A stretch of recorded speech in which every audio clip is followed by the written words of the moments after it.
Hello and welcome back to Growing with Plot 21. If you're new here, my name is Mark. We're doing things a little bit different today, a bit back to front. So we're here at the house because I wanted to give you an update on what's going on with the seeds here.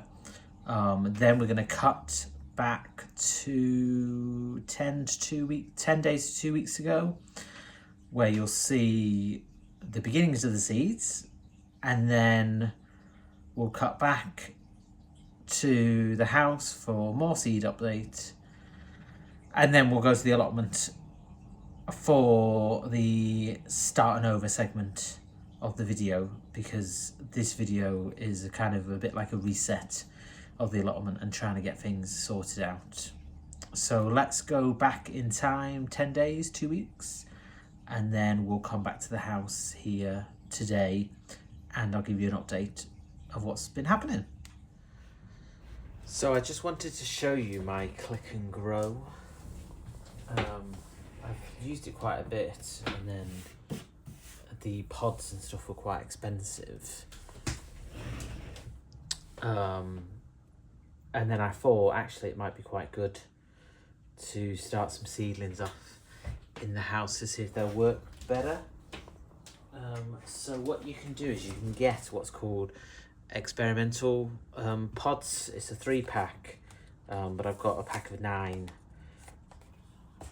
left over from when I had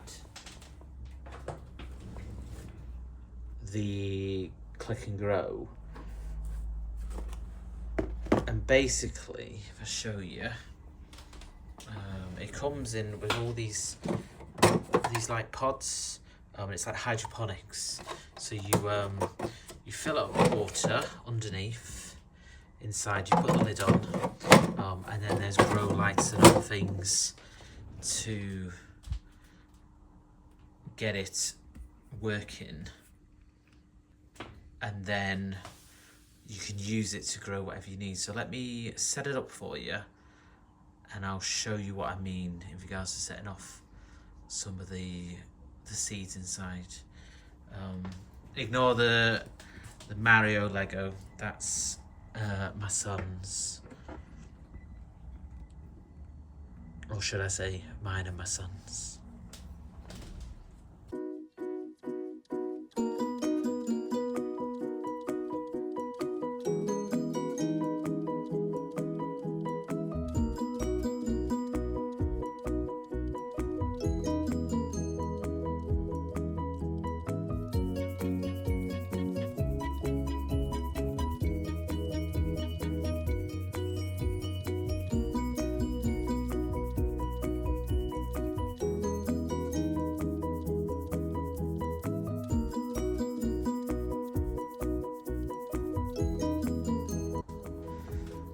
So there you go, that's it set up. So as you can see, there's different coloured lights, red and white, and they help with the growing. And then you put the experimental pods in, which I'll show you in a minute, and then you fill them up with whatever seeds you want, and then potentially it should grow or be better,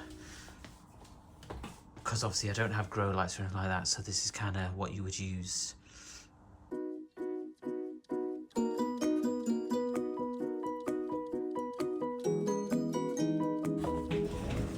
These are the pods. They're just compostable nutrient pods that you put in.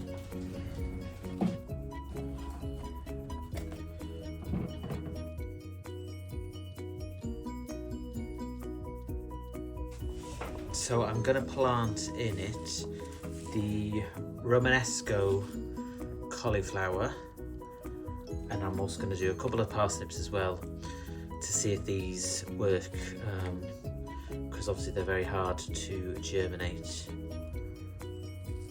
and the ones that the allotment haven't germinated yet.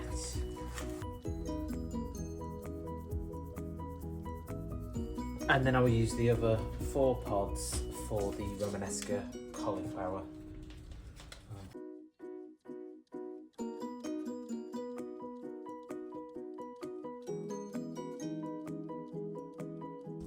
And then we'll get the lids back on.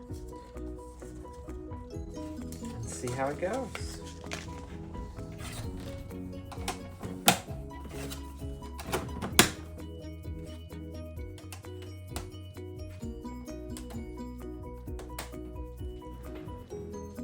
And the tops also come with little greenhouse covers, so you put these on and then they will help with the germination as well. So we'll cut hopefully to when these start to germinate. So these are the Romanesca cauliflower, Romanesca broccolis, whatever you want to call them, doing really well at the moment. And we have some parsnips. So we have 2 parsnips here and we have 1 parsnip there. And today as well, I've just put out some pumpkin seeds just to see if they do anything in here. I will put them in the greenhouse as well outside. So yeah, I'm quite pleased with how the Click and Grow is going at the moment. I've only ever used it with the pods.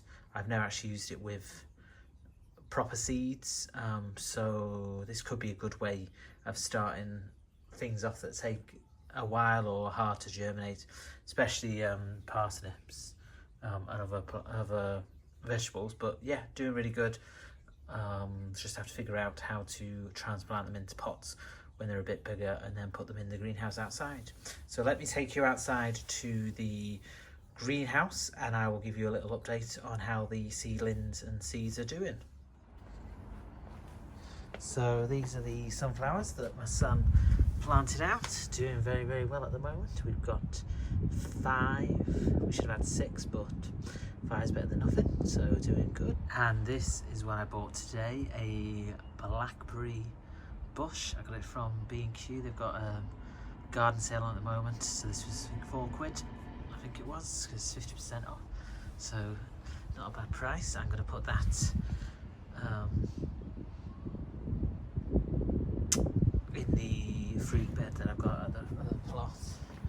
And then we go over to the greenhouse. Everything's doing brilliantly. I'm really impressed. So we have courgettes.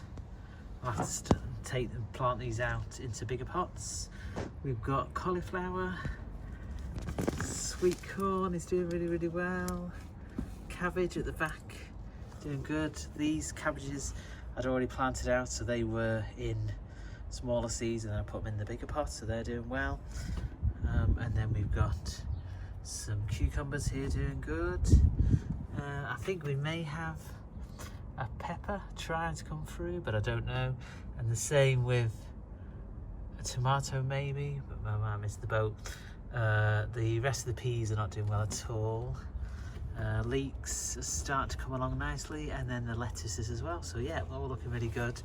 I'm guessing the plan would be to move them from smaller pots, which is these ones, to either bigger modules or even these type of modules,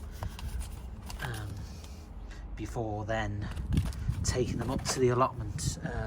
So yeah, in the comments below, let me know what you think about whether it's either just worth keeping them in these pots or if it's worth transplanting them from the smaller pots to the bigger pots, because I've got all them as well, and then when they get even bigger, then taking them over to the allotment. So let's head over to the allotment now. Ooh, sorry for the bird. Let's head over to the allotment now, and I'll show you what me and my dad have been up to. So I made the decision to uncover everything that you can see here, cut it all down a bit, and then recover it. I was quite concerned that it was growing too much, and a lot of comments have been regarding the blue tarpaulin, letting the light in, potentially letting the water in. So as you can see, me and my dad are just trying to remove it all. To be fair, it wasn't that bad underneath as I'd originally thought. The main problem areas were where there was gaps in the tarpaulin and the weeds and the brambles had started to grow through. So we're just cutting it all back and removing it, so then we can recover with as much black weed membrane as possible. We made sure that we overlapped in as many areas as we could, because this is the last time I really want to do this. The plan will be to keep it covered until next year and then uncover it and see what can be done in regards to maintaining it or using it.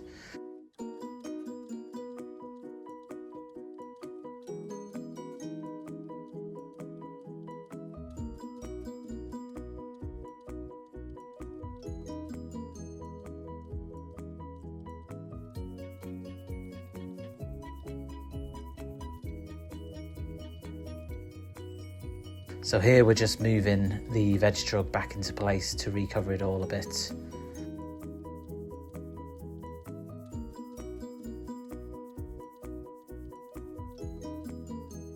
So if I turn you around just to see what's going on, we're now putting as much weight as we can on the tarpaulin so that it won't blow away in the wind and we won't have this issue again.